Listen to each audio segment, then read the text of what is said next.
KGF ನಗರಸಭಾ ಕಾರ್ಯಾಲಯದ ವತಿಯಿಂದ ಇಂದು ಪೌರಕಾರ್ಮಿಕರ ದಿನಾಚರಣೆಯನ್ನು ಹಮ್ಮಿಕೊಳ್ಳಲಾಗಿತ್ತು.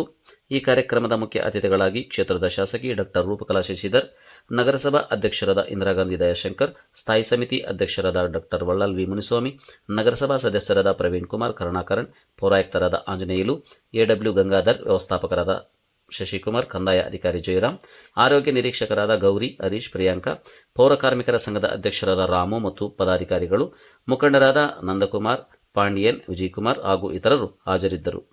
ಈ ವೇಳೆ ನಿವೃತ್ತಿ ಹೊಂದಿದ ನಾಗಮ್ಮರವರನ್ನು ಸನ್ಮಾನಿಸಿ ಬೀಳ್ಕೊಡಲಾಯಿತು ಹಾಗೂ ಕ್ರೀಡಾ ಚಟುವಟಿಕೆಗಳಲ್ಲಿ ಭಾಗವಹಿಸಿದ ವಿಜಯಶಾಲಿಗಳಿಗೆ ಬಹುಮಾನಗಳನ್ನು ವಿತರಿಸಲಾಯಿತು.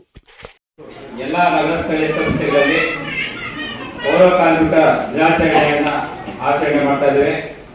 ಅದೇ ರೀತಿ ಕೋಲಾರ ಜಿಲ್ಲೆಯ ಕೆಜಿಎಫ್ ನಗರಸಭೆಯಲ್ಲೂ ಕೂಡ ಈ ದಿನ ನಾವು ಪೌರ ಕಾರ್ಮಿಕ ದಿನಾಚರಣೆಯನ್ನು ಆದಷ್ಟು ಸರಳವಾಗಿ ಆಚರಣೆ ಮಾಡ್ತಾ ಇದ್ದೇವೆ.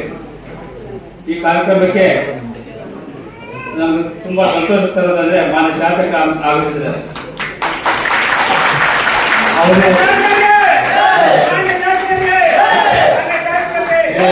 ಇದು ನಾವು ಹೇಳ್ತಾರೆ ಮಾತಲ್ಲ, ನಮ್ಮ ಪೌರ ಕಾರ್ಮಿಕರು ಮೇಡಮ್ ಅವರು ಬರ್ತಾ ಇದ್ದಾರೆ ತುಂಬಾ ಸಂತೋಷದಿಂದ ನೋಡ್ತಾ ನಾವು ಮುಂದೆ ಬಂದು ಮೇಡಮ್ ಬರ್ತಾ ಇದ್ದಾರೆ. ಹಿಂದಿನ ವರ್ಷ ಬಂದಿಲ್ಲ, ಈ ವರ್ಷ ಬರ್ತಾ ಇದ್ದಾರೆ, ತುಂಬಾ ಸಂತೋಷ ಆಗ್ತಾ ಇದೆ ಅಂತ ಹೇಳ್ತಾ ಇದ್ದಾರೆ.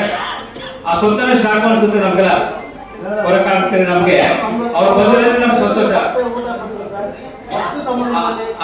ಅದಕ್ಕಿಂತ ಹೆಚ್ಚಿನ ಮಾತುಗಳು ಬರ್ತಾ ಇಲ್ಲ. ಅದೇ ಸಾಕು ಸಂತೋಷ ಕೊಡ್ತಕ್ಕಂಥ ನಮ್ಗೆ ಸಂದರ್ಭ ಬಂದ್ಬಿಟ್ಟಿದೆ. ಇನ್ನು ಪ್ರಾಸ್ತಾವಿಕ ನೋಡಿ ಹೇಳ್ಬೇಕಂದ್ರೆ ಪೌರ ಕಾರ್ಮಿಕರು ಸುಮಾರು 96ನೇ ವರ್ಷದ ಹಿಂದೆ ನಾನಾ ರೀತಿಯ ಕಷ್ಟಗಳನ್ನು ಪಡ್ತಾ ಇದ್ರು. ಅವಾಗ ಸ್ಯಾಲರಿ ವೇತನ ಸಮಸ್ಯೆ ಕೂಡ ಇತ್ತು. ಇನ್ನು ಇತರೆ ಸೌಲಭ್ಯಗಳಂತೂ ಮಾರೀಚಿಕೆ ಆಗಿತ್ತು, ಏನೂ ಇರಲಿಲ್ಲ. 96 ಹಿಂದೆ ನಗರಸಭೆಯಿಂದ ವೇತನ ಕೊಡ್ತಾ ಇದ್ರು. ಅದು 3 ತಿಂಗಳಿಗೊಮ್ಮೆ ಅಥವಾ 4 ತಿಂಗಳಿಗೊಮ್ಮೆ ಬರ್ತಾ ಇತ್ತು. FPF ಅಂತಕ್ಕಂಥ ಒಂದು 10 ರೂಪಾಯಿ ಮಾತ್ರ ಸೇವೆ ಅವಕಾಶ ಇತ್ತು. ಯಾವುದೇ ಈ ವಸತಿ ಯೋಜನೆಗಳಾಗ್ಲಿ ಯಾವುದೇ ಸೌಲಭ್ಯಗಳು ಇರಲಿಲ್ಲ ಅವಾಗ. ಅಂತ ಒಂದು ನಿಟ್ಟಿನಲ್ಲಿ ಸಂಘದ ಹೋರಾಟದಿಂದ 96ನೇ ಇಸ್ವಿಯಲ್ಲಿ ಸರ್ಕಾರದಿಂದ ಸ್ಯಾಲರಿ ಕೊಡ್ತಕ್ಕಂಥ ವ್ಯವಸ್ಥೆಯನ್ನ ಜಾರಿಗೊಳಿಸಲಾಯಿತು. ಮತ್ತೆ ಪದೇ ಪದೇ ಸಾರ್ವಜನಿಕರಿಗೆ ಪೌರ ಕಾರ್ಮಿಕರಿಗೆ ಉಂಟಾಗ್ತಾ ಇರತಕ್ಕಂಥ ಸಮಸ್ಯೆಗಳನ್ನು ಗುರುತಿಸತಕ್ಕಂಥ ಸರ್ಕಾರ ವಿವಿಧ ರೀತಿಯ ಯೋಜನೆಗಳನ್ನು ಹಮ್ಮಿಕೊಂಡು ಇವತ್ತು ಆಶ್ರಯ ಯೋಜನೆ ಅಡಿಯಲ್ಲಿ ಅವರಿಗೆ ಮನೆ ನಿರ್ಮಾಣ ಮಾಡ್ತಕ್ಕಂಥದ್ದು, ಮತ್ತೆ ವಿದೇಶಗಳಿಗೆ ಪ್ರವಾಸ ಕಳಿಸ್ಕೊಟ್ಟು ಅಲ್ಲಿ ಅಧ್ಯಯನ ಪ್ರವೇಶಕ್ಕೆ ಕಳಿಸ್ಕೊಡ್ತಕ್ಕಂತಹ ದೊಡ್ಡ ದೊಡ್ಡ ಯೋಜನೆಗಳನ್ನ ಸರ್ಕಾರ ಹಮ್ಮಿಕೊಂಡಿದೆ. ಅದೇ ರೀತಿ ಸರ್ಕಾರವು ಒಂದು ದಿನ ಎಲ್ಲರೂ ಪೌರಕಾರ ಒಟ್ಟಾಗಿ ಸೇರಿ ಒಂದು ಒಂದು ಆಚರಣೆ ಮಾಡಬೇಕು ಅನ್ನೋ ಉದ್ದೇಶದಿಂದ ಈ ಆಗಸ್ಟ್ 23 ಪ್ರತಿ ವರ್ಷದಲ್ಲಿ ಸೆಪ್ಟೆಂಬರ್ 23 ಪೌರಕಾರ ಘೋಷಣೆ ಮಾಡಿದೆ. ಅದರಂತೆ ನಾವೆಲ್ಲರೂ ಸೇರಿ ಇವರು ಸಂತೋಷದಿಂದ ಈ ಒಂದು ಹಬ್ಬ ಅಂತ ಹೇಳ್ಬೋದು, ಈ ಹಬ್ಬನ ಆಚರಿಸೋಣ ಅಂತ ಹೇಳಿ ನನ್ನ ಮಾತ್ರ ಅವಕಾಶ ಹೊಂದಿಸ್ತಾ ಬರ್ತಾ ಇರುತ್ತೆ. ಆ ಮಗು ಯಾರು ಆಡಿದ್ರು ಸಾಲು ಹಾಕಿದ್ರು, ಇನ್ನೊಂದು ಆಡಿದ್ರು ಸಾಲು ಹಾಕಿದ್ರು. ನಾವು ಕಷ್ಟ ಬಿಟ್ಟು ವೆಲ್ಕಮ್ ಮಾಡಿ ಎಷ್ಟು ಡ್ಯಾನ್ಸ್ ಆಡಿದ್ರು, ಸಾಲು ಹಾಕಿದ್ರು. ಹೋಗೋಣ ಇಲ್ಲ ಹೇಳಿ, ನೀವೇ ಹೇಳಿ. ಇರಲಿ, ನೆಕ್ಸ್ಟ್ ಟೈಮ್ ನಾವು ಆಡಿದ್ರೆ ದಯವಿಟ್ಟು ಸಾಲು ಹಾಕಿದ್ರು. ನಾವು ರಾತ್ರಿ ಪ್ರಾಕ್ಟೀಸ್ ಮಾಡಿದ್ದೇವೆ. ಆ ಅಜ್ಜಿ ನಮ್ಮ ಹತ್ರ ಕರೀತೀವಿ, ಮೇಡಮ್ ಇವತ್ತು ಕಾರ್ಮಿಕರ ದಿನಾಚರಣೆ, ನಿಮ್ಮ ಅಪ್ಪ ಒಂದು ಮುಖನಲ್ಲಿ ನಗುವೇ ಇಲ್ಲ ಸರ್, ಯಾರು ನಗ್ದಿಲ್ವೋ ಅವ್ರಿಗೆಲ್ಲ ಆಪ್ಷನ್ ಆಗಿ ನೀವು ಖುಷಿ ಖುಷಿಯಾಗಿರ್ಬೇಕು. ಮಧ್ಯಾಹ್ನ ಬಿರಿಯಾನಿ ಬೇರೆ ರೆಡಿ ಆಗ್ತಾ ಇದೆ, ಯಾಕೆ ನೀವು ಮುಖದಲ್ಲಿ ನಗು ಇಲ್ಲ? ಇರಲಿ, ಇವತ್ತು ಈ ನಗರ, ನಮ್ಮ ಸಿಟಿ, ಮುನ್ಸಿಪಾಲಿಟಿ ಚೆನ್ನಾಗಿರ್ಬೇಕು, ಹೆಸರು ಬರಬೇಕು, ಊರು ಚೆನ್ನಾಗಿರ್ಬೇಕಾದ್ರೆ ಕಾರ್ಮಿಕರು ನೀವೇ ಮುಖ್ಯ ಕಾರಣ. ನೀವಿಲ್ಲ ಹೇಳಿದ್ರೆ ನಮ್ಮ ನಗರ ಶುದ್ಧ ಇರಲ್ಲ. ಚಪ್ಪಾಳೆ ಹೊಡಿಬೇಕಿಲ್ಲ, ಯಾರು ಚಪ್ಪಾಳೆ ಹೊಡಿತಾರೋ ಅವ್ರು ಆಯ್ಸ್ ಕೂಡ್ತಂತೆ. ಯಾರು ಮನೆಗೆ ಕೂತ್ಕೊಂಡಿದಾರೋ ಆಯ್ಸ್ ಕಡಿಮೆ. 60 ವಯಸ್ಸರಲ್ಲಿ ರಿಟೈರ್ಡ್ ಆಗೋದು 55ರಲ್ಲಿ ಹೋಗ್ಬಿಡ್ತಾರೆ. ನೀವು ಕೆಲಸ ಮಾಡಕ್ಕೆ ಚಪ್ಪಾಳೆ ತರ್ಕೊಂಡೆ ಕೆಲಸ ಮಾಡಬೇಕು. ಪಾರ್ಕ ಹಿಡಿಯುವಾಗ ಸರಿ, ಸಂಘ ಹಿಡಿಯುವಾಗ ಸರಿ ಅಂತ ನಗರ ಬಾಗ ನೋಡ್ಕೊಂಡು ಉಂಟಲ್ಲ, ಕರೆಕ್ಟಾ? ఇప్పుడు సార్ చెప్ప ఇల్లు కట్టిస్తాము, వేరే వేరే చేస్తాము. ఇల్లు కాసమే బంగ్లా కూడా కట్టించినారు మా మేడము.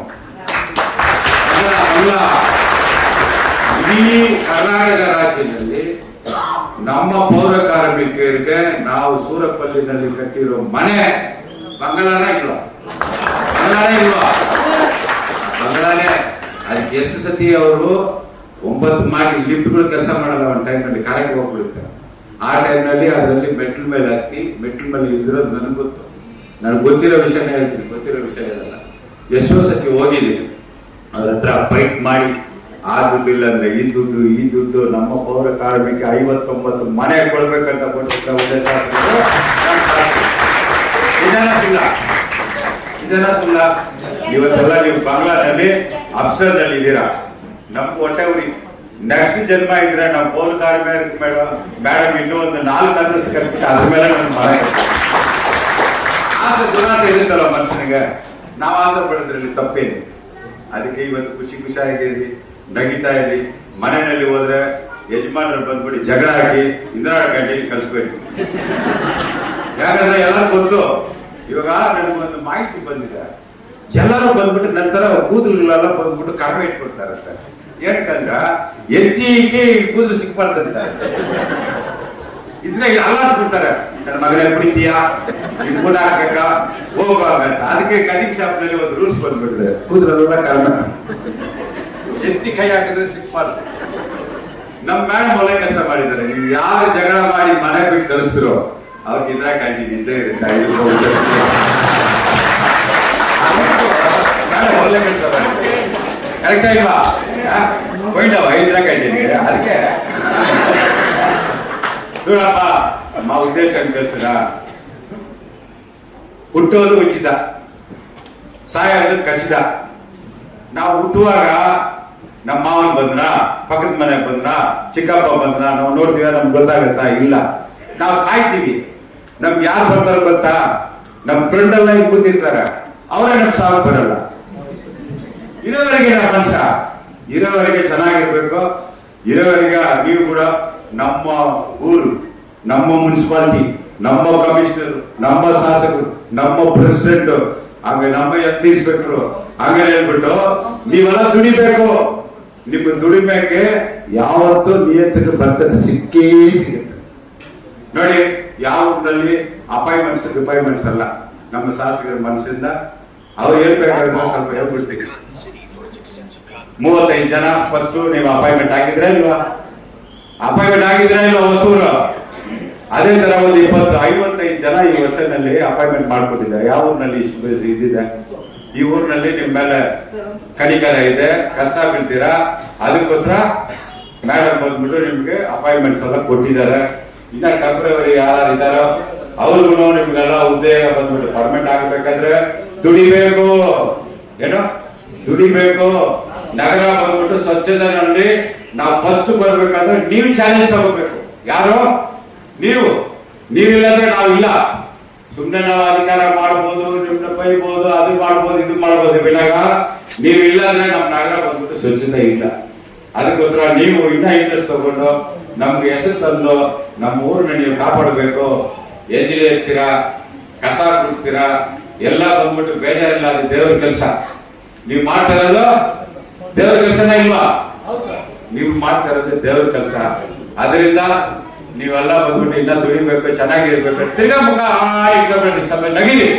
ಅಪ್ಪ ಯಾರು ನಗಿದಿಲ್ಲೋ ಅವ್ರಿಗೆಲ್ಲ ಬಯಸ್ತಾರೆ, ಯಾರು ನಗಿದಾರೋ ಅವ್ರಿಗೆಲ್ಲ ಬಿರಿಯಾನಿ. ಏನು ನಗುತ್ತಾ ಇರ್ರಿ. ಇವತ್ತೆಲ್ಲ ನಿಮ್ಗೆ ಲೀವು. ಕಮಿಷನರ್ ಹೇಳ್ತೀನಿ, ಏನು ಕಷ್ಟ ಕೊಡ್ಬೇಡ್ರಿ, ಬೈಬೇಡ್ರಿ ಅಂತ ಹೇಳ್ತೀನಿ. ಖುಷಿಯಾಗಿರ್ರಿ. ನಾನು ಮಾತಾಡಿದ್ರೆ ಮೇಡಮ್ ಆಮೇಲೆ ಬರೋ ವರ್ಷ ನನಗೆ ಸಾಲ್ವ್ ಆಗಲ್ಲ. ಅದಕ್ಕೆ ಮುಗಿಸ್ತೀನಿ. ನಮಸ್ಕಾರ.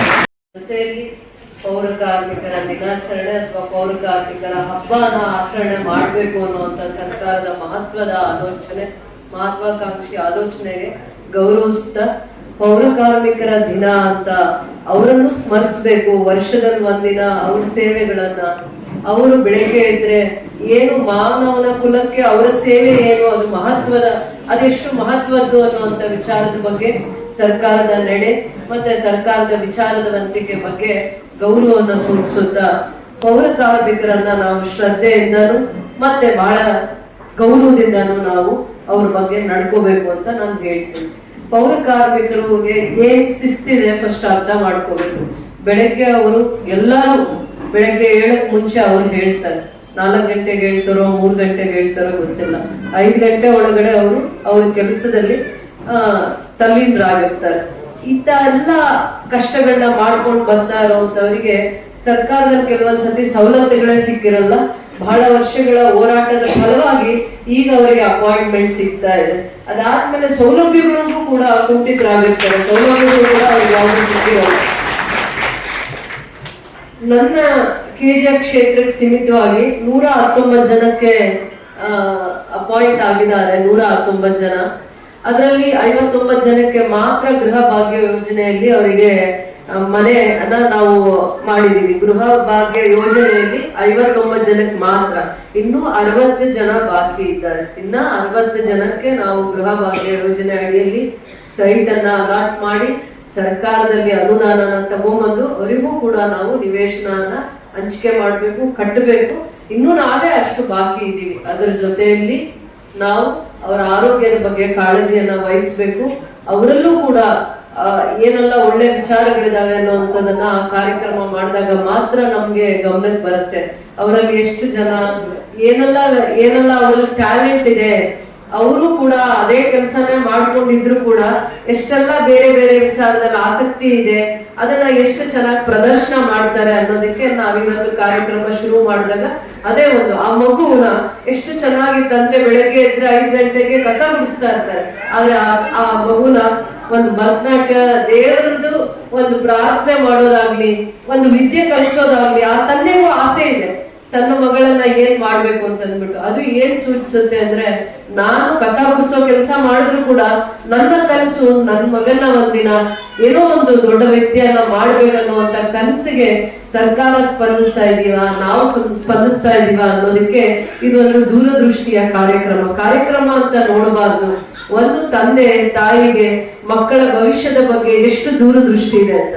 ಆಮೇಲೆ ಪೌರ ಕಾರ್ಮಿಕರು ಕೆಲಸ ಮಾಡ್ತಾ ರಿಟೈರ್ಡ್ ಆಗುವಾಗ ಕಣ್ಣೀರ್ ಹಾಕ್ತಾರೆ, ನನ್ನ ಕುಟುಂಬದಲ್ಲಿ ಒಬ್ಬರಿಗೆ ಕೆಲಸ ಕೊಡಿ ಅಂತ.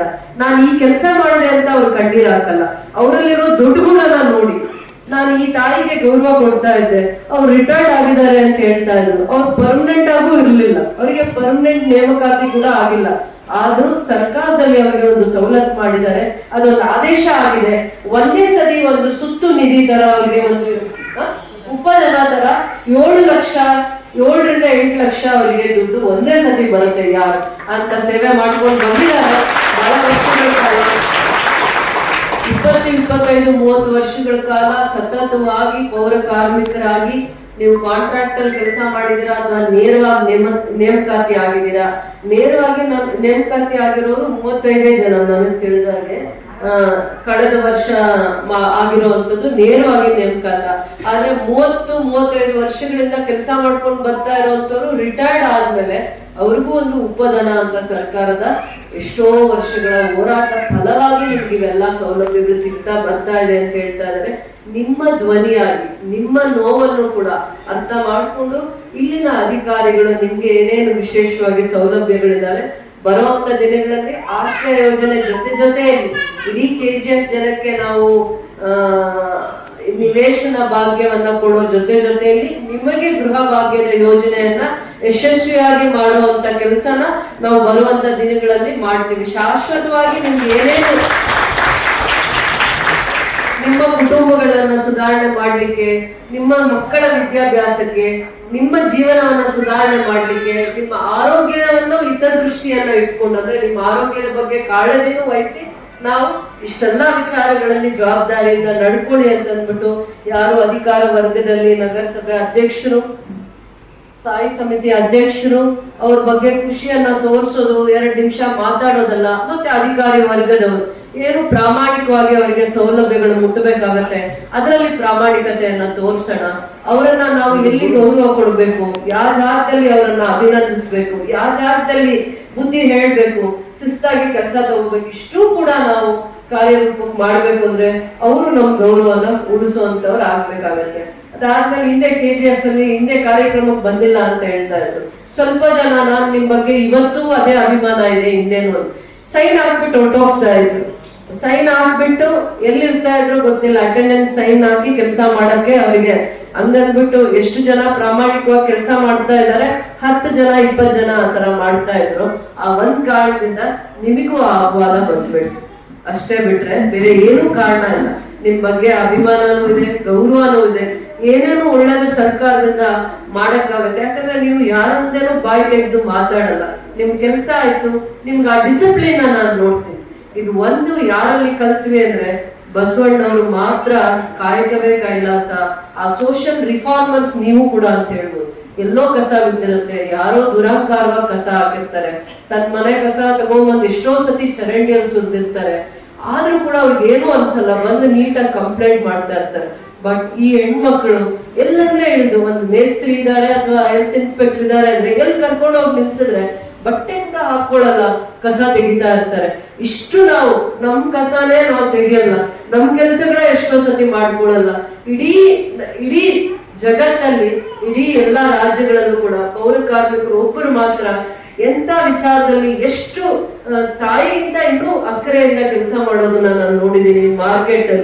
ಮಾರ್ಕೆಟ್ ಪ್ರಿಮಿಸಿಸ್ ಅಲ್ಲಿ ಗಲೀಜ್ ಆದ್ರೆ, ಬಸ್ ಸ್ಟ್ಯಾಂಡ್ ಪ್ರಿಮಿಸಿಸ್ ಅಲ್ಲಿ ಕುಡಿದು ಗಲೀಜ್ ಮಾಡಿ ಹಾಕಿದ್ರೆ ಒಂದು ಬಟ್ಟೆ ಮೂಗ್ ಸುತ್ಸ್ಕೊಳ್ಳೋದು, ಕೈಗೇನೋ ಒಂದು ಗ್ಲೌಸ್ ಹಾಕೊಂಡು ಮಾಡೋಣ ಇಲ್ಲ, ನೀಟಾಗಿ ಕರ್ಕೊಂಡು ಹೋಗಿ ಬಿಟ್ಟದ್ರ ಎಲ್ಲ ಕೆಲಸ ಮಾಡ್ತಾ ಇರ್ತಾರೆ. ಅಯ್ಯೋ ಅನ್ಸುತ್ತೆ ಒಂದೊಂದ್ಸತಿ, ಆದ್ರೆ ಅದನ್ನು ಕೂಡ ಭಕ್ತಿಯಿಂದ ಶ್ರದ್ಧೆಯಿಂದ ಮಾಡಿರೋದು ನೋಡಿದ್ವಿ. ಈಗ ಸರ್ಕಾರ ಕಮ್ಯುನಿಟಿ ಮೊಬಲೈಸರ್ಸ್ ಅಂತ ಎಜುಕೇಟ್ ಮಾಡೋದಕ್ಕೆ, ಸಾರ್ವಜನಿಕರಿಗೆ ಎಜುಕೇಟ್ ಮಾಡ್ಲಿಕ್ಕೆ, ಕಸಾನ ಯಾವ ತರ ಸಪರೇಟ್ ಮಾಡ್ಬೇಕು, ವೆಟ್ ವೇಸ್ಟ್ ಡ್ರೈ ವೇಸ್ಟ್, ಮತ್ತೆ ಅದು ಪೌರ ಕಾರ್ಮಿಕರಿಗೆ ಎಷ್ಟು ಕಷ್ಟ ಆಗುತ್ತೆ ನೀವ್ ಈ ತರ ಎಲ್ಲಂದ್ರೆ ಕಸ ಹಾಕಿದ್ರೆ ಅನ್ನುವಂತ ವಿಚಾರದ ಬಗ್ಗೆ ಮಾಹಿತಿ ಕೊರತೆ ಇರೋಂತವ್ರಿಗೆ ಎಜುಕೇಟ್ ಮಾಡೋದಕ್ಕೆ ಒಂದು 25 ಜನನ ಸರ್ಕಾರ KJFಗೆನು ಥ್ರೂ DC ಅಪಾಯಿಂಟ್ ಮಾಡಿದ್ದಾರೆ. ಆದ್ರೂ ಇವ್ರು ಮಾಡೋ ಕೆಲಸ ಯಾರು ಮಾಡಕ್ಕಾಗಲ್ಲ. ಪ್ರತಿದಿನ ಆ ಕೆಲಸ ಮಾಡ್ತಾರೆ, ಎಷ್ಟೋ ವರ್ಷಗಳ ಕಾಲ ಮಾಡ್ತಾರೆ. ಮಾಡಿ ಹೋಗೋವಾಗ ತನ್ನ ಕುಟುಂಬದಲ್ಲಿ ಯಾರಿಗಾದ್ರೂ ಒಬ್ರಿಗೆ ಇದೇ ಕೆಲಸನೇ ಕೊಡಿ ಅಂತ ಆ ತೃಪ್ತಿ, ಅಂದ್ರೆ ನಾವೆಲ್ಲ ಅಲ್ಪ ಮಾನವರು ಅಂತ ಹೇಳ್ಬೇಕು, ಏನಿದ್ರು ನಮ್ಗೆ ತೃಪ್ತಿನೇ ಇರಲ್ಲ. ಆದ್ರೆ ಆ ಕುಟುಂಬಗಳಿಗೆ ತೃಪ್ತಿ ಇದೆ. ಒಂದ್ ಚಿಕ್ಕ ಕೆಲಸ ಕೊಟ್ರೆ ಅದಕ್ಕೆ ತೃಪ್ತಿಯಾಗಿ ಪ್ರಾಮಾಣಿಕವಾಗಿ ಇಡೀ ಜೀವನವನ್ನ ಕಸ ಗುಡಿಸ್ಕೊಂಡೆ ಆ ಜೀವನನ ಕಳೀತಾರೆ. ಅದ್ರಲ್ಲೂ ಅಷ್ಟು ಪ್ರಾಮಾಣಿಕವಾಗಿ ಕೆಲಸ ಮಾಡುವಂತವ್ರನ್ನ ಪ್ರತಿ ವರ್ಷ ಅವರನ್ನ ಗುರುತಿಸಿ, ರಜಾ ಆಗ್ತಾ ಇರೋರ್ನ ಯಾವ ಜಾಗ ಜವಾಬ್ದಾರಿ ಕೊಟ್ಟಿರ್ತೀರಾ ಅಲ್ಲಿ ತುಂಬಾ ಚೆನ್ನಾಗಿ ಪಾರ್ಕ್ಸ್ ಇರ್ಬೋದು, ರೋಡ್ಸ್ ಇರ್ಬೋದು, ರೆಸಿಡೆನ್ಷಿಯಲ್ ಏರಿಯಾ ಇರ್ಬೋದು, ಕ್ಲೈನ್ಲಿನೆಸ್ ನ ಮೇಂಟೈನ್ ಮಾಡುವಂತ ಮೇಸ್ತ್ರಿ, ಹೆಲ್ತ್ ಇನ್ಸ್ಪೆಕ್ಟರ್ ಕೆಲಸ ಮಾಡುವಂತವರಿಗೆ ಒಂದು ವಿಶೇಷವಾಗಿರೋ ದಿನ ಅಭಿನಂದನೆ, ಅವ್ರನ್ನ ವರ್ಷದಲ್ಲಿ ಒಂದಿನ ಈ ತರ ದಿನ ಅಭಿನಂದನೆ ಸಮಾರಂಭ ಮಾಡಿ ಆ ದಿನ ಪ್ರತಿದಿನ ಅದೇ ಕೆಲಸ ಮಾಡ್ಕೊಂತಾರೆ. ಎಷ್ಟು ಬೇಜಾರು ಮಾಡ್ಕೊಳ್ದೆ ಮಾಡ್ತಾರೆ. ಅದಕ್ಕೆ ನಾವು ಕೃತಜ್ಞತೆಯನ್ನ ತೋರಿಸ್ಬೇಕು. ಯಾವ ವಿಚಾರಕ್ಕೂ ಅಸಹ್ಯ ಮಾಡ್ಕೊಳ್ಳಲ್ಲ. ಕರ್ಕೊಂಡೋಗಿ ತುಂಬಾ ಆ ಜಾಗದಲ್ಲಿ ನಾವೇ ಬಟ್ಟೆ ಮುಚ್ಕೊಂಡು ಹೋಗಿರ್ತೀವಿ, ಅವ್ರನ್ನ ಕರ್ಕೊಂಡು ಹೋಗ್ಬಿಟ್ರೆ ಹಂಗೆ ಶುದ್ಧ ಮಾಡ್ತಾರೆ. ಅವರು ಪವಿತ್ರತೆ ಇದೆ, ದೇವರವರಲ್ಲಿ ಒಂದು ಪವಿತ್ರತೆಯನ್ನ ಕೊಟ್ಟಿದ್ದಾರೆ. ಯಾವ ಜಾಗ ಶುದ್ಧವಾಗಿರಲ್ಲ ಶುದ್ಧ ಮಾಡ್ತಾರೆ ಆ ಜಾಗ. ಅಸೂಯೆ ಇಲ್ಲ, ಕರುಣೆಯಿಂದ ಮಾಡ್ತಾರೋ, ಹೇಗ್ ಮಾಡ್ತಾರೋ, ಮಾಡ್ಲೇಬೇಕು ಅನ್ನೋದಲ್ಲ, ಮನಸ್ಸಿಂದ ಮಾಡಿದಾಗ ಮಾತ್ರ ಅವೆಲ್ಲನೂ ಕೂಡ ನಾವು ನೋಡಕ್ಕಾಗತ್ತೆ. ಇವರಲ್ಲಿ ಆ ಪ್ರಾಮಾಣಿಕತೆ ಇದೆ ಆ ಪ್ರಾಮಾಣಿಕತೆ. ಮತ್ತೆ ಅಸಹ್ಯ ಪಟ್ಕೊಳ್ಳದೆ ಕೆಲಸ ಮಾಡ್ತಾರೆ. ಅದ್ರಲ್ಲಿ ಒಂದು 10% 5% ಕೆಲಸದಲ್ಲಿ ಕಳ್ಳರು ಇರ್ತಾರೆ. ಕೆಲವೊಬ್ರು ಮಾಡಲ್ಲ, ಅವ್ರಿಗೆ ಇಷ್ಟ ಇಲ್ಲ ಮಾಡಕ್ಕಾದ್ರೆ ಅಪಾಯಿಂಟ್ ಆಗ್ಬಿಟ್ಟಿರ್ತಾರೆ. ಅಂತವ್ರನ್ನ ನೀವು ಸ್ವಲ್ಪ ಬಲಿಯಾಗಿ. ಆದ್ರೆ ಕೆಲಸ ಮಾಡೋರು ಒಂದೇ ದಾರಿಯಲ್ಲಿ, ಮಾಡದೇ ಇರೋರು ಒಂದೇ ದಾರಿಯಲ್ಲಿ ನಾವು ನೋಡ್ಬೇಡಿ. ಕೆಲಸ ಮಾಡೋರ್ನ ಪ್ರಶಂಸೆ ಮಾಡಿ, ಅಭಿನಂದಿಸಿ, ಗೌರವಿಸಿ. ಇದು ಕೂಡ ಒಂದು ಪವಿತ್ರವಾಗಿರುವಂತ ಕೆಲಸ.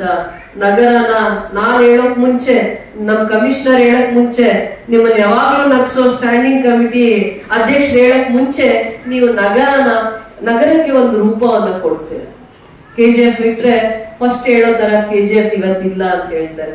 ಇನ್ನೂ ಅದಕ್ಕೆ ಒಂದು ಅಂದ ಬರ್ಬೇಕಂದ್ರೆ ನಿಮ್ಗೆ ಶ್ರದ್ಧೆ, ಭಕ್ತಿ, ನಿಮ್ ಕೆಲ್ಸದ ಬಗ್ಗೆ ಜವಾಬ್ದಾರಿ ಇದ್ರೆ ಸಾಕು. ಈ ದಿನ ನಿಮ್ಗೆ ಒಳ್ಳೆ ದಿನ. ಈ ದಿನ ನಾವು ಅಭಿನಂದನಾ ಕಾರ್ಯಕ್ರಮ ಮಾಡಿ, ಪೌರ ಕಾರ್ಮಿಕರ ಆ ಶಿಸ್ತು, ಯಾರು ನಿಮ್ಮ ಹತ್ರ ಕೆಲಸ ಹೇಳಿಸ್ಕೊಳ್ಳಲ್ಲ, ಅವ್ರ ಕೆಲಸ ಅವ್ರು ಶಿಸ್ತಾಗಿ ಮಾಡ್ತಾರೆ, ಅವ್ರ ಜವಾಬ್ದಾರಿನ ಅವ್ರು ನಡ್ಕೋತಾರೆ. ಅವರಲ್ಲಿ ವಿಶೇಷವಾಗಿರುವಂತ ಏನೇನ್ ವಿಚಾರಗಳಿದಾವೆ ಅದನ್ನ ಹುಡುಕಿ ಅವರನ್ನ ಈ ದಿನ ವಿಶೇಷವಾಗಿ ಅಭಿನಂದಿಸೋಣ, ಗೌರವಿಸೋಣ. ಅವ್ರಿಗೂ ಒಂದಿನ ಅವ್ರ ಸಲಹೆ ಸೂಚನೆಗಳು ಏನೇನ್ ಕೊಡ್ತಾರೆ ಅದನ್ನ ತಗೊಂಡು ಏನ್ ಕಷ್ಟ ಆಗ್ತಾ ಇದೆ, ಇದೇ ಕೆಲಸ ಮಾಡ್ತೀರಾ ಅಂತ ನಿಮ್ಮನ್ನ ಯಾವಾಗ್ಲೂ ಇದೇ ಕೆಲಸದಲ್ಲೇ ಅಲ್ಲ, ನಿಮಗೆ ಏನ್ ಬದಲಾವಣೆ ತನ್ನಿ ಅಂತ ನಿಮ್ ಮನ್ಸಿಗೆ ಅನ್ಸುತ್ತೆ, ನಿಮ್ಗೆ ಏನ್ ಕಷ್ಟ ಆಗ್ತಾ ಇದೆ ಅನ್ನುವಂತ ವಿಚಾರವಂತಿಕೆ ಮಾಡಿ ಅದನ್ನ ಅವ್ರು ಕೇಳುವಂತ ಬದಲಾವಣೆಗಳನ್ನ ತರುವಂತದ್ದು, ಅವರಿಗೆ ಶಕ್ತಿ ತುಂಬುವಂಥದ್ದು, ಆ ಕುಟುಂಬನ ಆರೋಗ್ಯವಾಗಿರ್ಬೇಕು ಅಂದ್ರೆ ಬರುವಂತ ದಿನಗಳಲ್ಲಿ ಭವಿಷ್ಯದಲ್ಲಿ ಆ ಕುಟುಂಬನು ಇಷ್ಟೆಲ್ಲ ಕಷ್ಟ ಬಿಟ್ಟು ಹೋಗುವಂತವ್ರಿಗೆ ಒಂದು ಸೂರು, ಒಂದು ನೆಲೆ, ಅವ್ರದೇ ಆದ ಸ್ವಂತ ಮನೆ ಇಲ್ಲದೆ ಇರೋರಿಗೆ ಅವರು ನೇರವಾಗಾದ್ರೂ ಅಪಾಯಿಂಟ್ ಆಗಿರ್ಲಿ, ಕಾಂಟ್ರಾಕ್ಟ್ ಮೇಲೆ ಆದ್ರೂ ಅಪಾಯಿಂಟ್ ಆಗಿರ್ಲಿ, ಅಟ್ಲೀಸ್ಟ್ ನಾವು ಸೈಟ್ ಆದ್ರೂ ಅವರಿಗೆ ಕೊಡೋ ಅಂತ ಜವಾಬ್ದಾರಿನ ನಾವು ಉಳಿಸ್ಕೊಳ್ಳೋಣ ಅಂತ ಹೇಳ್ತಾ, ಆಶ್ರಯ ಯೋಜನೆ ಜೊತೆ ನಮ್ಗೆ ಇನ್ನೆಷ್ಟು ಜಾಗ ಸರ್ಕಾರದ್ದು ಸಿಗತ್ತೆ, ಅವ್ರಿಗೆ ಎಷ್ಟು ಗೌರವ ಸೂಚಿಸಕ್ಕಾಗತ್ತೆ ಪ್ರಾಮಾಣಿಕವಾಗಿ ಮಾಡೋಣ. ಇವೆಲ್ಲ ಸಂಘಟನೆಯವರ ಹೋರಾಟ ಮಾಡಿದ್ರು ಅಂತಲ್ಲ, ಹೋರಾಟ ಮಾಡಿದೀರಾ ಇಡೀ ರಾಜ್ಯದ ಸಮಸ್ಯೆಗಳಿಗೆ, ದೇಶದ ಸಮಸ್ಯೆಗಳಿಗೆ. ಆದ್ರೆ ವಿಶೇಷವಾಗಿ KGF ಅಲ್ಲಿ ನಾವು ಇವರಿಗೆ ಗೌರವ ಕೊಟ್ಟಿದ್ದೀವಿ. ಏನೇನ್ ಕೆಲಸ ಮಾಡಕ್ ಅವಕಾಶ ಆಗತ್ತೆ ಪ್ರೀತಿಯಿಂದ ಗೌರವದಿಂದ ನಾವು ಅವ್ರ ಮನೆ ಬಾಗಿಲಿಗೆ ಮಾಡುವಂತ ಪ್ರಯತ್ನ ಮಾಡಿದೀವಿ. ಇನ್ನೂ ಏನಾದ್ರು ಇದ್ರೆ ಸಲಹೆ ಸೂಚನೆ ಕೊಡಿ. ಈ ದಿನ ನಿಮ್ಮ ದಿನ, ಈ ನಿಮ್ ದಿನದಲ್ಲಿ ನಾನು ನಿಮ್ಮಲ್ಲಿ ಒಬ್ಬಳಾಗಿ ಭಾಗಿಯಾಗಿದ್ದೀನಿ. ನಿಮ್ಮ ಕೆಲಸಕ್ಕೆ ಪವಿತ್ರತೆ ಇದೆ ಅಂತ ಹೇಳ್ತೀನಿ. ನೀವೇನು ಜವಾಬ್ದಾರಿಯಿಂದ ಕೆಲಸವನ್ನ ಮಾಡ್ಕೊಂಡು ಬರ್ತಾ ಇದ್ದೀರಾ ಅದಕ್ಕೆ ಪವಿತ್ರತೆ ಇದೆ. ಅದು ದೇವ್ರ ಕೆಲಸ ಅಂತ ಶ್ರದ್ಧೆಯಿಂದ ಮಾಡ್ಕೊಂಡು ಬಂದಿದ್ದಾರೆ.